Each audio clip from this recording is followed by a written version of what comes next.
Kaçanolli e përmi komunës së Mitrovicës i lën anash nga institucionet lokale dhe qendrore me një natyrë të bukur dhe tërhershse, aktualisht është pa asnjë banor. Shtëpitë kanë mbetur vetëm gërmadha. Për ta kthyer jetën në këtë fshat, familja e mërgjimtarit Zeçiri ka investuar mbi 100.000 euro për ndërtimin e fermës së lopëve dhe gjellave në këtë fshat. Deri tash ka siguruar mbi 100 krerë lopë qumshtore dhe gjella për shitje. Kullosa të mira dhe ujë me bollëk u jep shpresë për rezultate.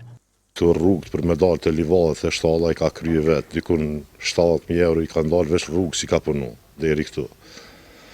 Këtu kërë ardhë që i ka bo shtallën, e i ka bo këtu, qeveria i ka rimu pak, ja ka bo një par stipim për shtallë, i ka afer 100 frymë,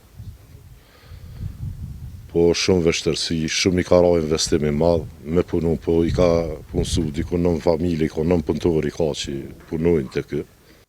Lopët dhe gjellat ushqen bio vetëm në natyrë, kullosa me qindra hektar, kurse bariu kujdeset për lopët. Është ndërtuar edhe rruga 12 km deri në fshat që shton gjasat për kthimin e banorëve tjerë.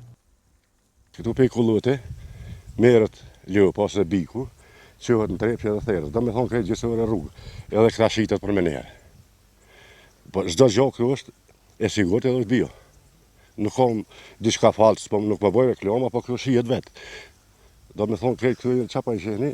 Po çumshti i djathtë këtë? Krejt i kije për shembull pe qytetin e kullotave, pe kësaj pjese, unë garantoj ma mirë e pin lop ka ujit se na që e pin se ujit është i mirë shumë, i pas kullotat i shpeshe. Mungesa e rrymës elektrike dhe shkatrimi i rrjetit është problem që i mundon banorët që nga pasluta. Për shkak të mungesës së energjisë u shpërngulën të gjithë, kurse për këtë fermë, mërgjimtari nga Gjermania ka siguruar energji solare. Këtu ishte trafo, e cila furnizonte me energji elektrike banorët e fshatit, por edhe me gjërë. Mirë po prej paslute, është vjedhur trafo, janë vjedhur telat e rrymës, janë shitur për hekur dhe tash e 17 kjo pjesë e komunës së Mitrovicës është pa energji elektrike.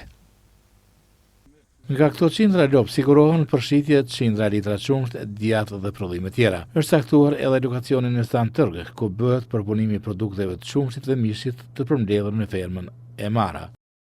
Unë e vetë bëj përpunimin e qumshtit, do me thonë tamël, vjen prej fshatit Kaçandoll, në lopëve që i keni vizitua atje në fshatin Kaçandoll, vjen qumshti këto edhe unë e bëj përpunimin e djathit qumshtit. Do me thonë kemi 2 lloje djathra, kemi djathin me mazë edhe djathin pa mazë. Kemi do me thonë dhe këto produkte tjera qumshtit, si janë langu, kosi, gjarpa e qëto tjera që janë do me thonë produkte të qumshtit. Prodhimet e qumshtit nga lopët dhe mishit që ushqehen bio vështirë po gjejnë treg për shitjen në Mitrovicë edhe me gjërë. Por mërgjimtarët që drejtojnë këtë fermë janë të vendosur që të hyjnë treg vetëm me cilësi.